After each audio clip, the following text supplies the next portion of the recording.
Gerald, this is Dubai Works, where we interview the business leaders making a difference in this great city.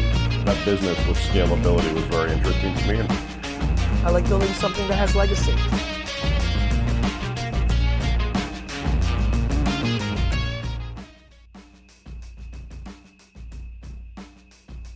The sponsor of today's show is eVest, a digital brokerage firm founded with the vision of bringing trust and credibility to the world of online trading. eVest provides investors with better opportunities in the online trading industry, offering self-trade service with high level of security and secured global licenses. eVest offers 100% reliable stocks with zero commission.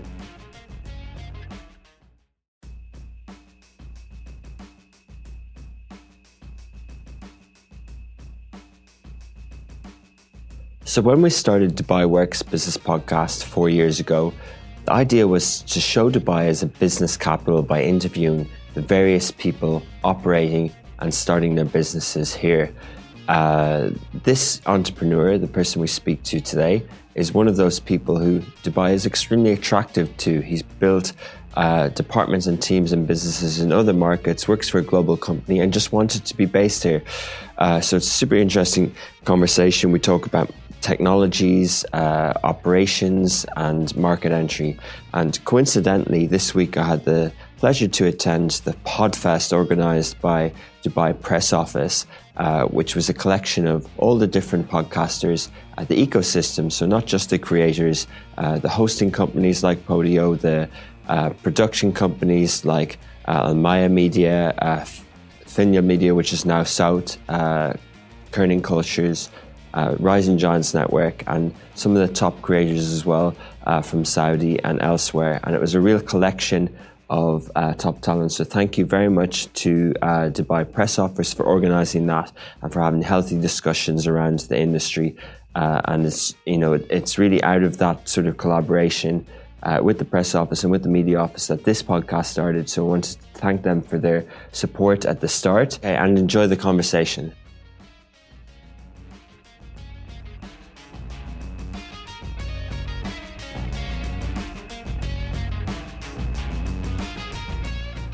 Welcome back to another episode of Dubai Works Business Podcast. We're joined with Ola Hesselroth. He is the CEO at Euvic UAE and the VP of International Growth. They are an IT Services Consultancy firm. They create digital products, infrastructure, software and innovations.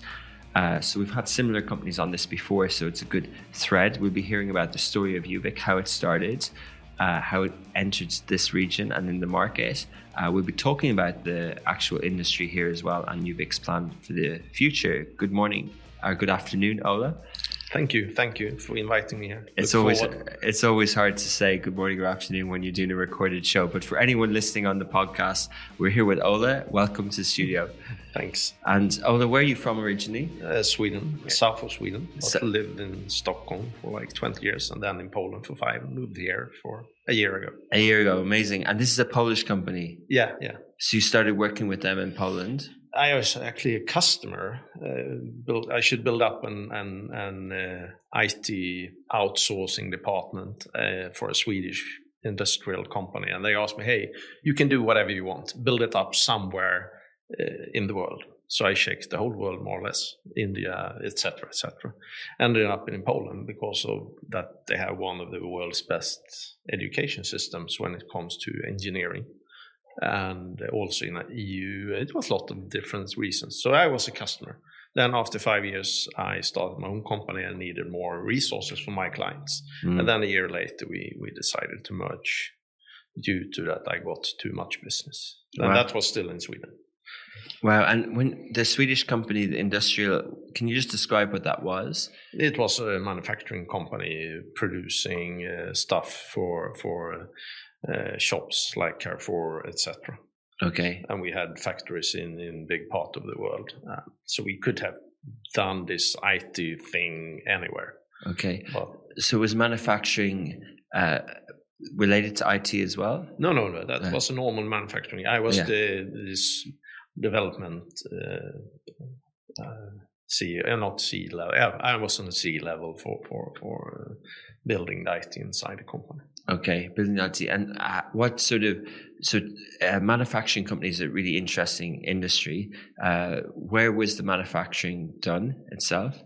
Sweden, Poland,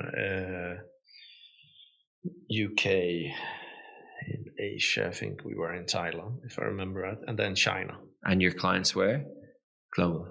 80 countries. 80 countries. Yeah. Wow. So I can't really count them all, but more or less on all places where they had bigger shops and chains. Yeah. And your background originally was IT. So and also I've been working in real estate, but mostly in IT. And what sort of IT infrastructure does a relatively global manufacturing company need?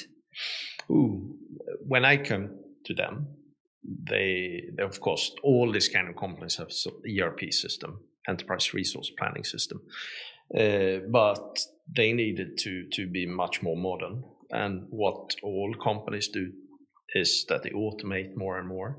So they need more and more IT to automate and be more competitive. And to really automate, then you needed the cloud, because that was the only reasonable way to automate faster.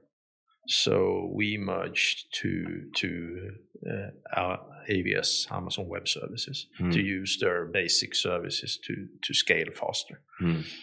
But of course, we also rebuilt the ERP, and we did a lot of things. But yeah, you rebuilt it yourself. Okay. No, yeah, the ERP we didn't rebuild, but everything outside of the ERP, we built a lot of that things ourselves. Yes. So you had the resources and the developers and engineers from Euvic, yes. Yeah, from Euvic. Yeah. So that brings us on to Euvic. So they were a Polish company. They were one of your. You were a customer of theirs. Yeah. And when did they start? 2004, and they started in south of Poland. 2 guys, and then after some year, they merged with a third guy. And one of the first client was actually a Swedish energy company, 2004. Okay. And then they also got the third guy that was financing, and then, as I said, the fourth guy actually was a company they bought. So it's 4 bigger owners of the company, and then so they continued to grow. So 2010, I think there were around 400 people in the company.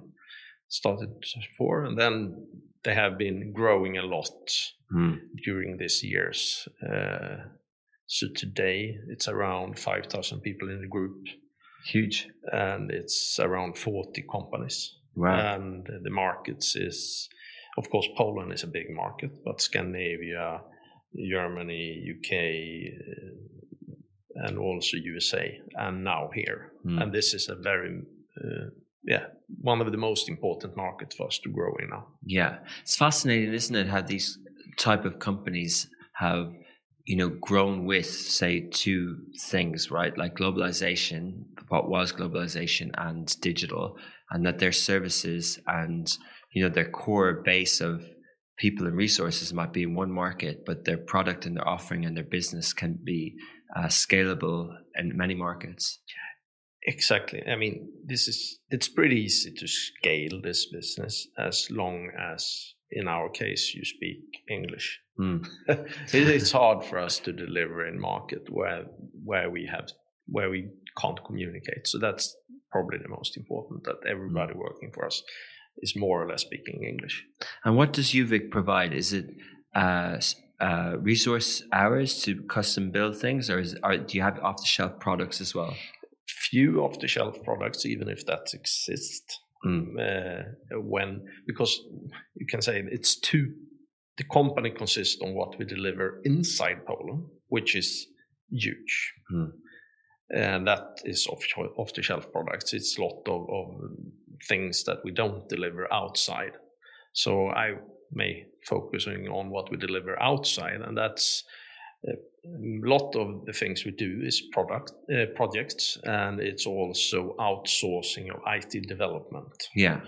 And the project is a lot of this as building products that is automation. It could be AI, it could be that kind of thing. And if we go into the details, it could be a web shop, or it could be a mobile app, or many of the things we have done lately is mobile banking. which I would like to talk about more here, because I see it's strange if I compare with Europe, how it works here. But so we're building a lot of the customer interfacing stuff, but also a lot of the automation that makes our customers more competitive. And so where do you stop and where do you start? Because obviously web development and can be, tech is sector agnostic, right? And there's so many different things, right? A startup might need an app. A multinational manufacturing company might need an ERP system. Someone else might need a different type of a product, an AI product. Do you have a specialty? Like, does the majority, 60, 70, 80% of your clients come from one area? Or is it, now that you're that big, are you full service development? Yes, we can say that we're full service, absolute. But I would say that the majority of our customers do know what they need. So we are not a management consulting or strategy consultant company going in and creating their need, even if that happens. And I think that that's something we will be building up on these local markets, because I can see that must be close to the customers. Yeah. And so we may even buy a strategy consultant company here in Dubai to be better in that. But that's not what we start with here. Yeah, fair enough. The bulk is outsourcing of whole teams or projects to build a internet bank or build a something.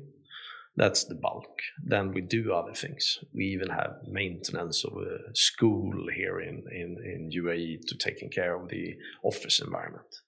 But that's bread and butter. If we should go on the things, we really create something additional, then it's building systems that is not off the shelf. Interesting. And from, digital products, infrastructures, the services part, do you provide managed services as well? Yeah. Like the cloud and things like that? Yeah, absolutely. If you mean with managed service, taking care of the things we build? Yeah, absolutely. I mean, that's what you do. Yeah, I would say that not doing that today would be very strange. But after, so if you deliver a product for someone, then they can continue to outsource the management of those. And what I would say, that's the majority of the things we do, is that we normally, if I should have a preferred customer, is when they tell us, hey, we have this product or service, can you take care of it? And we go in and trying to understand what the service is. And then we build it and maintain it. Because normally today, if you're really modern, you don't do a project. You buying, outsourcing the service to us, and then we understand the customer's need. We work very tight with the business of the customer, and they creating a backlog, and we working on that backlog. And because a product today is never finished, it just develops all the time.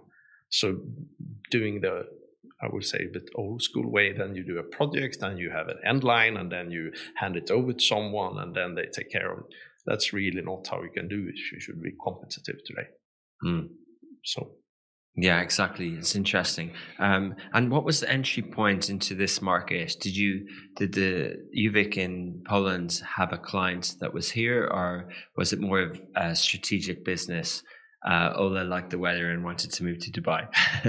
Actually, it was. We had some customers here.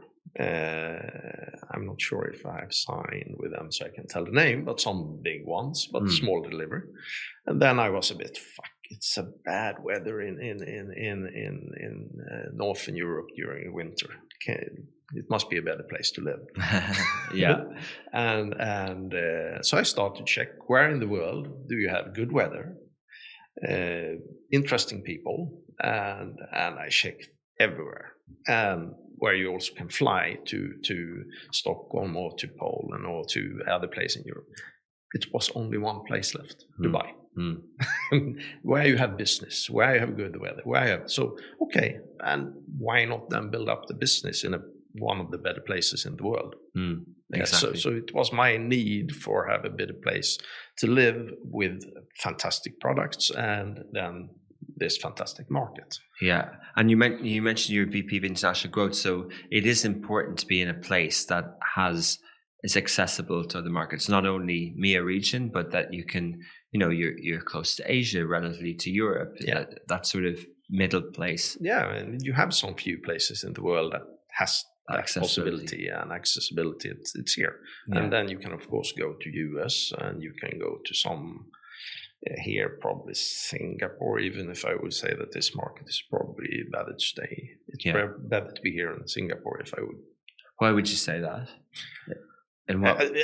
For us, if I say it's out of a European, because the most of the production we're doing is in Europe, and that's based on the schools, etc., etc. So it's time zone. The schools as in their university where you get the talent. Yeah. Okay. And that's in Poland, mostly. Even if we were a bit crazy and bought a company in Ukraine now. Yeah. but we have good schools there, and so all the talents coming from there, more or less. And you bought a company in Ukraine even as the current difficult situation. Yeah, some months ago. Oh wow. Because you see that there's good talent there. Yeah, it is good talent, and based also that they close into EU, and I do think that the development, how it goes there is. So we bought it in Lviv, and we think it's fairly stable actually. Really? Yeah. Was it near Kiev or? No, Lviv. Okay. So it's close to the Polish border, but it's, and I think it will calm down even more. That's good news. That's good to hear. And it's great, when it's good to hear that people, business goes on and that people can have jobs and things like that. Yeah. And you believe in the talent. Amazing. Good security for that company and those people. And so that makes sense why you want to be closer to there relatively than Singapore. But what was market entry like for you? What's different here that you had to learn? And then do you think Dubai is different for the wider MEA region as well, Middle East and Africa?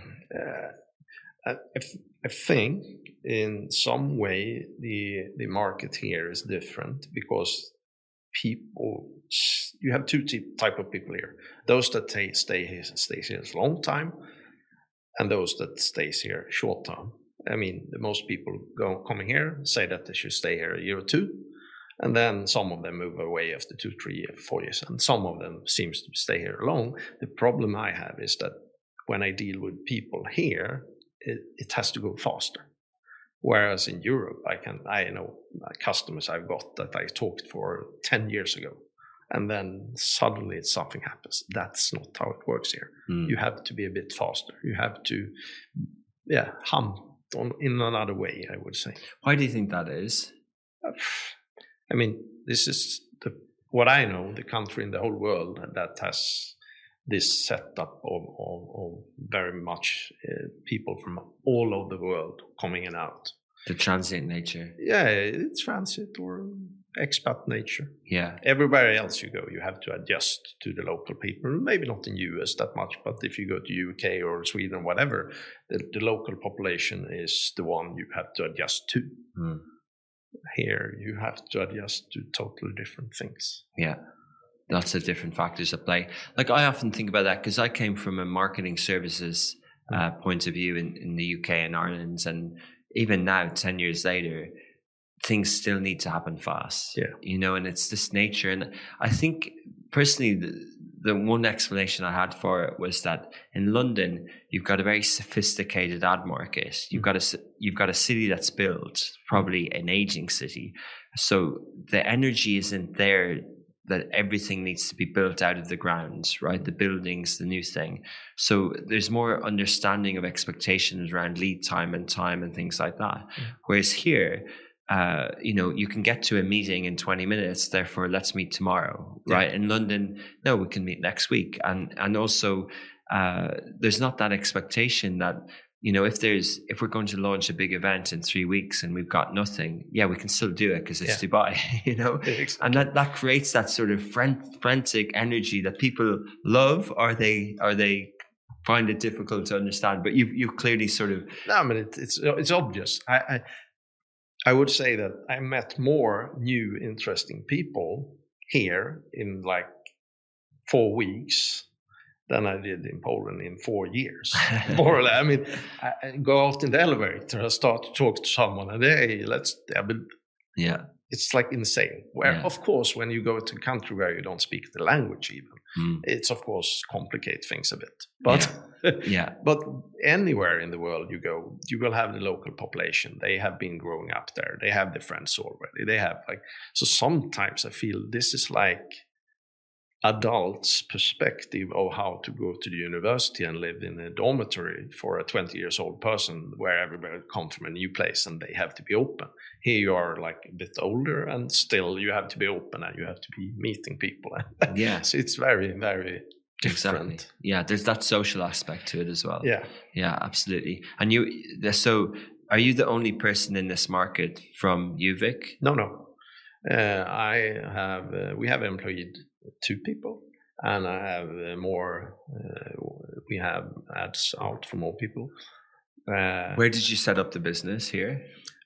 We actually have 2 companies, one mainland and one in Dubai Internet City.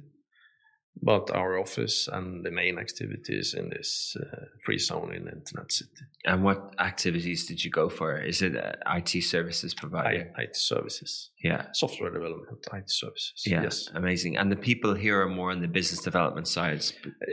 The one because we succeeded, what I did was, of course, I built up Sweden very successfully. And we became one of the fastest growing company in Sweden. Tech companies, and then you know that Sweden is the most tech intensive countries in Europe, at least. Yeah, definitely. So we became 13th fastest growing company of 60,000 companies. Then we have continued in that way, and so we will copy the whole model, how we did it there, and do it here, and of course adjust to what we have here. So what we will have locally is sales, marketing, project management, and continue, because that we have done in Sweden, the more consultant part when it comes to being closer to customers. But that may take a year or 2 or 3. And that might be an acquisition. Yeah, exactly. But so what we're asking for now is a junior salesperson and a senior paid salesperson Q1 next year. And then project management will come on top of that. Okay. Anyone listening who's looking for a company who's going to be the 13th fastest growing company in the UAE in the next year. We'll see if we'll be fast. We aim for be the fastest. No. beat Sweden. Yeah, amazing. So what other sort of learnings? Because, I'm just thinking about other companies who enter this market, and market entry is one of the hardest things to do in business, isn't it? Like, did you have to change your pricing, not just the currency, but did you have to understand the economics here versus elsewhere? We try not to compete with price, because if we compete with price, that's a very slippery slope. It commoditizes everything. And we then start to compete with, especially in a high inflation environment. That's not good, because that will just kill your delivery and your business. And competing with price, especially, as I said, when you have high inflation, how should you then survive? I mean, so our competition is more to compete with our values, our culture, how we are, and because we have the tagline, the good people, and that means a lot to us. It means that we are good in quality and performance, but it also means how we are as humans towards our employees, but also towards our customers. Nice. So I try, actually, sometimes I have fired customers. Because they don't have the same values as us. Then our employees will not feel that this is someone they will work with, etc. So for us, it's important to have the right employees, but also have the right customers. Interesting. And is this company an independent company? With what was it? 5,000 employees, 400 employees. Yeah, it's a group. Yeah, and the group consists of 40 companies where we own everything from 10 to 100%. Okay. And the whole group consists of 5,000 employees. Everything is in tech. And as said, we buy something if we feel that we don't have the competence in an area and we need it. But it's still IT. And it's private. It's private, but actually 2 of the companies is listed on the stock exchange. Interesting. And total revenue, 2021, 2022? In euro or in dollar, that's the same thing today. So, so around 100 million. Amazing. Yeah. And what's the margins on that in this type of industry? On last line, it's around 11-12% something. It's healthy, yeah. Yeah, it's healthy, absolutely. Yeah, and would you think that you can do the same here, or do you think that the first few years will just be business development and growth? It does take a time. Absolutely, it will be business development and growth. If I check Sweden, for example, if we wouldn't have the growth, we'll be very healthy, but we invest a lot, so and it will be the same here. Yeah, you have to do that. Yeah. And although, what was your assessment of the market? From not an opportunity point of view, but from a competitive analysis, what was here, and were you bringing something different to the table? It's a lot of things. One thing is when I go out and check how things is working here out of a digital perspective, I'm not impressed. It's a lot of things that is like that I can see that we can do better. Yeah. Usability, etc., etc. Then when I check the figures, how much is done, for example, B2B e-commerce, it's pretty low compared to other countries. So it is a lot of things that is open for do much more digitalization in, and in different industries, etc. And the other things is that the companies we compete with is much of the Indians, and they are good, many of them. But I believe that the culture we bring to the table may be actually a competitive advantage for some of our buyers. That might be a little bit disingenuous in terms of, but maybe it's from that price point of view. Maybe other shops, as we call them, agencies, maybe they kind of compete on price, which ends up not being the service level. And that's high enough. Could be. Of course, it's so many different companies out there, and they have many of them are maybe as good as we are. But it's also a lot of need out there. Yeah, definitely. But when we win the contract, we never lose a customer, more or less. It's a good place to be. Yeah, the first until 2017. The company didn't even have a marketing department, sales. We just sold. Those days we were around 2,000 employees without even have a sales department and a marketing department. Then you do something. And that's, I think, is about caring about the customer, really caring about the customer. Yeah, fascinating. And what else from a positioning, in terms of competitiveness, there's web development agencies here, but are there many pure IT consultants? And we hear of the word AI a lot in the market, but we don't see use cases as much and people with the competency to be able to deliver. So does that give you something unique as well? I would say so. We have a specialized AI company in the group that actually won from Dubai Police Force 2 years ago, I think it is, a prize for being one of the most innovative things that they have seen. So we have this quite competitive AI company, and they build a lot for the medical sector, etc., etc. That's one thing. And then we have another one that build a lot of have real stuff, not working stuff, coming to metaverse, etc. Even I will see what happened with that, but at least we have it, and we have it in production, and so not just talk, we have it. Yeah. So I guess that's another edge that you have your core Euvic company, but because you own pieces of 40 companies, then you can offer out different things within that group. Exactly. That's good strength, yeah. And so what are the other things that, from a landscape point of view, like, do you think that it's hard to make margins in this market? Do you think that, do you think that it's actually good that we don't have corporate tax yet and things like that? Even if it comes now, I think that actually corporate tax is not bad. But of course, that will be a totally another discussion about that. But I believe it may actually make it easier to operate here out of one perspective. In what way? We'll see it as a more, out of at least a Europeanized perspective, a normal country. Yeah. Even if I think that it is taxes here, but it's just called other things. Yeah. So what's the taxes in what's the corporate tax in some of the European countries you're in? Normally it's around 20, but it depends. For example, Poland, it's 19, and then you have from lowest. Ireland, I think, is 12.5. Yeah, and actually you can get 9 in Poland if you are a smaller company. And then so it's from 20. I would say 9 to 20 something. And we're going to be 9. And you think that will just help people do better due diligence and governance and things like that? Governance, particularly. I'm not sure if it will help, but UAE will see out of a European perspective as a normal country. Yeah. And then you can think that Europe is a bit socialistic.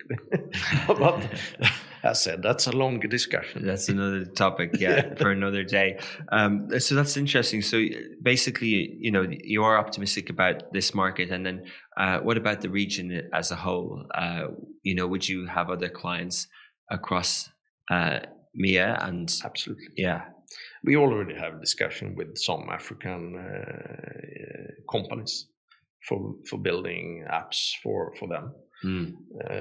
We'll see what that ends, but we have an offer out for one big deal in Africa. It's actually 14 countries. So, so we'll see. Yeah, but I'm optimistic. And what are the signs that are optimistic? Like, we see a lot more. Obviously, the macroeconomic factors are in favor of this, particularly the Gulf region right now, in terms of energy prices and just in general, not necessarily inflation, but just in general, there's a lot of movement in the region, and the region's opening up even more for cross-country business. Do you look at that, or do you look at other trends like the investments in futuristic things like blockchain and smart technologies and things like that? I believe in working things. So if it's too futuristic, even if we have this metaverse company that I would say it's a bit futuristic, but if you take 99% of what we're doing, it's working things that's creating value here and now. And then of course we do things that is creating value in the future, because when it comes we have to have delivery capacity. But 90+% is here and now working solutions. And I think that based on how I sit here, the learnings we have from Europe in some industries is really relevant to actually just take what we have, do the same, and then it will be better. Interesting. And what about the startup space? Are they some of your clients as well? Not that much, and especially in maybe it's easier here, but we have seen in other countries that the startup scene, based on that the money have been more expensive, will have a challenge. And we at least like to pay our salaries, so we need to get paid. Yeah. So if we go with a startup, it must be well financed. Yeah, exactly. Yeah, because there's less risk involved. Interesting. And how the GDP growth in here and in Saudi, and also previously in Egypt, is quite high compared with Europe. Is that a factor of, you think you can grow faster here? Absolutely, of course. I mean, I check macro factors all the time when I go somewhere. So when I choose this region, it was macro studying factors that made me choose this. Yeah. Otherwise, I could move somewhere and just laying on the beach and sip something drink. But no, I want to build business. So. And is there, the Europe in general, and we don't often have guests on who know the European market quite well. Do you think that there's going to be challenges there? Of course. Especially with, the war situation and with just the general nature of economies in Central Europe? Yeah, it's not only Europe that will have this problem. I mean, but we have the demographic problem with older people, and then the high taxes, and that they should be the old population that doesn't work must be fed, etc., etc. But China have an even bigger demographic factor. Not to talking about Russia, it's like crazy. So the whole world, more or less, except North America, so have the demographic problem. And of course, so that's interesting. And Europe they have printed too much money. They have, and of course, printing money makes the people we have employed more attractive for this region, I would think. Fascinating. So all things positive about this region. But do you have a hard job to convince the people at Euvic the opportunities in the region? Do they look at the Middle East and say, oh, that's a bit volatile or uncertain and risky? Or I would say at least for a year ago. Yeah. Today it's more stable. And so out of stable perspective, I have not a big risk or problem to convince. But of course, people have the idea of this region that haven't been here. So I have to sell hard because normally when we start a project, we take the developers here or the people that should work in the project, or they have to be here for a month or two. And almost all of them that haven't been here before doing it, they are shocked. They're like, what? We thought it was, and all this kind of ideas. That is totally wrong. And then I like it. I like it. Yeah. And so that's once they understand that it's not their preconceived conceptions, but then there's also, the fact that it is an emerging market, whereas Europe is obviously a developed market. There's that sort of, from a business sense, your partners, if they didn't trust you so well with Sweden, they might say, well, hang on, and maybe they might sort of pull out quicker or not trust or not have a long-term view. 100% true. My partners, if I wouldn't have succeeded with Sweden and Scandinavia now, because we have opened up in Finland and we'll open up in Norway as well, they wouldn't have trusted me to do this. But based on that's how business is done. It's based on trust. Yeah, definitely. And so just one thing I forgot to ask when I was talking about the competitive space, I was focusing more about the sort of IT and development point of view, but obviously we talked about consulting, but there's a lot of big consultancy firms here and they work a lot with governments on smart technologies and things like that. Is that the type of business that you can compete with? Yeah, absolutely. It's because the problem that many of the big ones have is that they're delivering a fantastic strategy on a PowerPoint. And then someone else should build it. Okay, you have the strategy, it looks fantastic, but how do you build it? Okay, then you go to someone else that doesn't understand this thing. What we're trying to do is to create value much faster. Of course, that's good challenging, using more agile technology. But if we can create value very fast, which we're trying to do, and I think that's one way of succeeding, is to be in between the big consulting company and the normal IT companies that are building the things. We can be somewhere where we actually create value much faster and not doing these big, bulky projects. Then I think we can succeed. Yeah, because, not that they do that, but, there might be a lot of heavy lifting on the sort of, as you said, the PowerPoint side and the strategy, but not as much on the execution and the delivery. Exactly. And we normally do execute a lot, but we have to understand the needs and so on. But I would say based on all the service we have built for all of our 1,000 clients in Europe, and we have built one of Europe's or several of Europe's best internet banks, for example, or mobile banks. Yeah. That has we have more or less changed some banks based on the user experience of the banks. Yeah. When I'm using the internet banks here, I'm not impressed. Okay. So, what way? The user experience is pretty bad, actually. Yeah. Just the general commercial banks, the retail banking. Yeah. Yeah. I have so far not seen anyone that impressed me. And the banks that you've worked with in Europe aren't digital native banks. They're actually legacy banks who just have a good digital offering. Yeah, and it's, I don't know why, but it seems to be more competitive in some way, where they have to create a better user experience. I don't know. I'm maybe too new to. It's maybe some regulations that makes it tough, but it seems that everybody is going in the same. Yeah, they are thinking the same without checking outside. Yeah, it causes a lot of frustration, I guess, among customers. But there is obviously in the banking sector, there's a lot of compliance, and it's a sector that you know well. And there's a lot of global banks here as well as local banks and across the region. Yeah, so but even the global banks, they are very local, and it's the name have the same. But it seems to be, at least of IT perspective, they're quite local. Okay, interesting. So is that a sector that you have your eyes on? Have you seen some of the standalone digital offerings being set up here? Yeah, I have actually a friend operating in fintech startup that seems to be going well for. But I have, to be honest, I need to study the regulations more and the compliance and so on. That maybe is one reason why it is like this. So I must say that I probably need a year or two more before I'm aware of where the challenge is. But you do see a gap. Yeah, it's obviously a gap. Yeah. For me, it seems to be.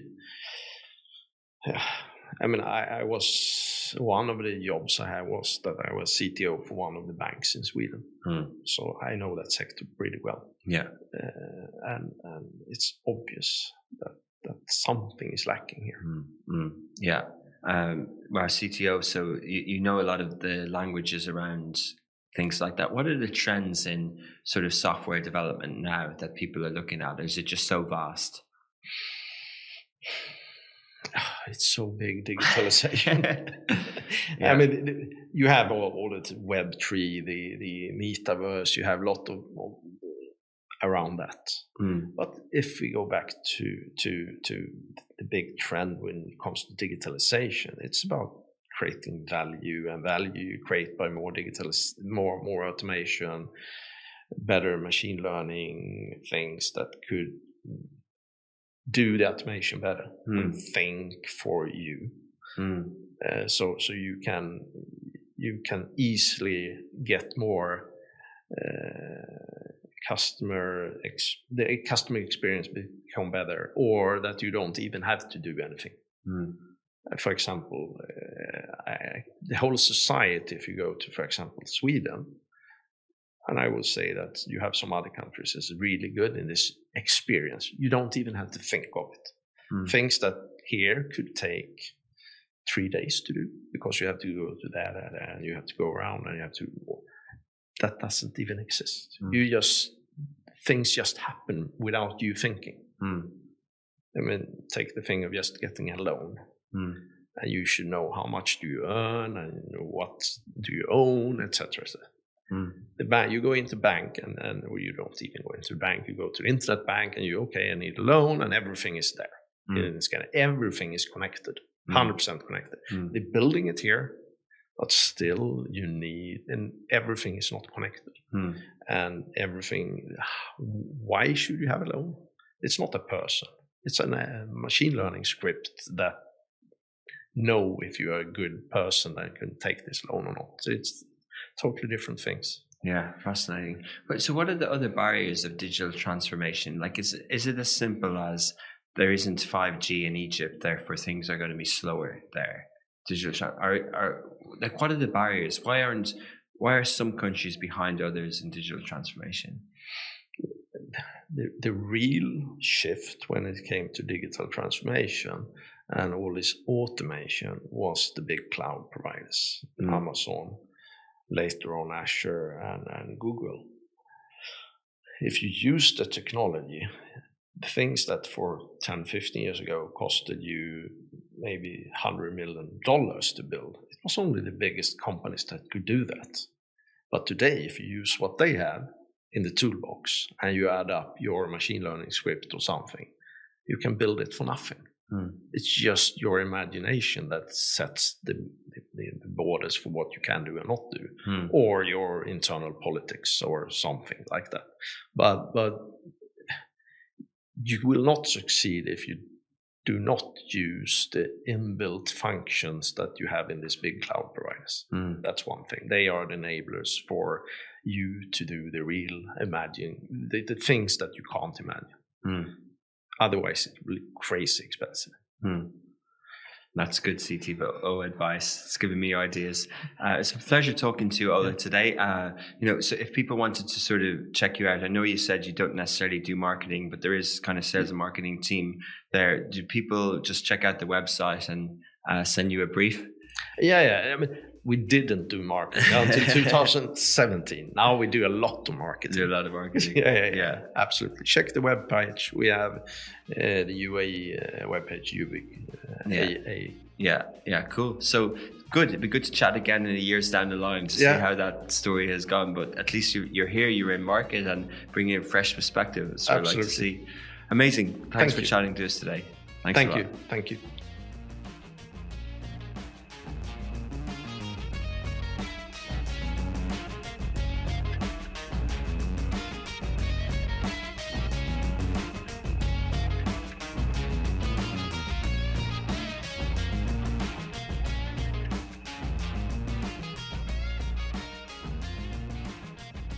That was interesting. It's always great to chat to people optimistic about the city business-wise, and we can definitely learn a thing or two. I found the bit about banking and the area that we can catch up on in development and fintech and others inspiring. And there's always more opportunity as well in the city, and I hope you did too. Thank you to our editors and producers, Shahir and Ali. We are live on smashy.tv. Most smart TV apps now, you can find us. Apple, Android, Sony, TCL, and a few more to come. If you are listening on the podcast, please do like, comment, subscribe, and share. Every listener counts. And do let us know if you'd like to hear of any companies or any inspiring entrepreneurs that you hear of in the future that you'd like on Dubai Works. And we'll be back next week with another episode.